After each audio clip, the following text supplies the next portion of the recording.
ভারতের বিপক্ষে ৩ ম্যাচ টি-20 সিরিজের জন্য ১৫ সদস্যের দল ঘোষণা করেছে বাংলাদেশ ক্রিকেট বোর্ড। স্কোয়াডে ১৪ মাস পর ডাক পেয়েছেন অলরাউন্ডার মেহেদী হাসান মিরাজ। এছাড়া ফিরেছেন পারভেজ হোসেন ইমন ও রাকিবুল হাসান। সর্বশেষ টি-20 বিশ্বকাপের স্কোয়াড থেকে ৩টি পরিবর্তন এনেছে বাংলাদেশ ক্রিকেট বোর্ড। সৌম্য সরকারের পরিবর্তে ওপেনিংয়ে জায়গা পেয়েছেন পারভেজ ইমন, তার সঙ্গে লিটন দাস ও তানজিদ তামিম। সাকিব আল হাসানের অবসরে তার জুতোয় পা রেখেছেন মেহেদী হাসান মিরাজ। বিশ্বকাপ দলে থাকা শেখ মাহিদি টিকে গেছেন। তানভীর ইসলামের চোটে দলে জায়গা পেয়েছেন বাঁহাতি spinner Rakibul Hasan.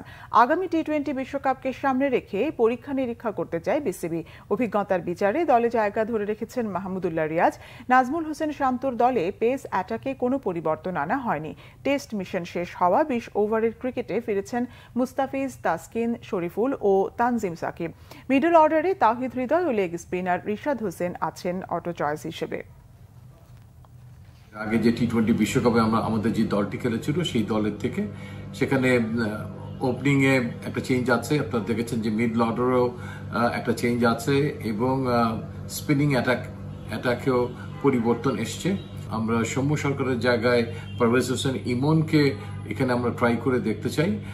The great Shakib Al Hasan তিনি ঘোষণা দিয়েছেন যে তিনি তার শেষ টি-20 ম্যাচটি খেলে ফেলেছেন। তো সেখানে তার কাছাকাছি রিপ্লেসমেন্ট আসলেই এই মুহূর্তে আমাদের কাছে না থাকলেও মেহেদী মিরাজ তিনি সেই জায়গাটি নেবেন।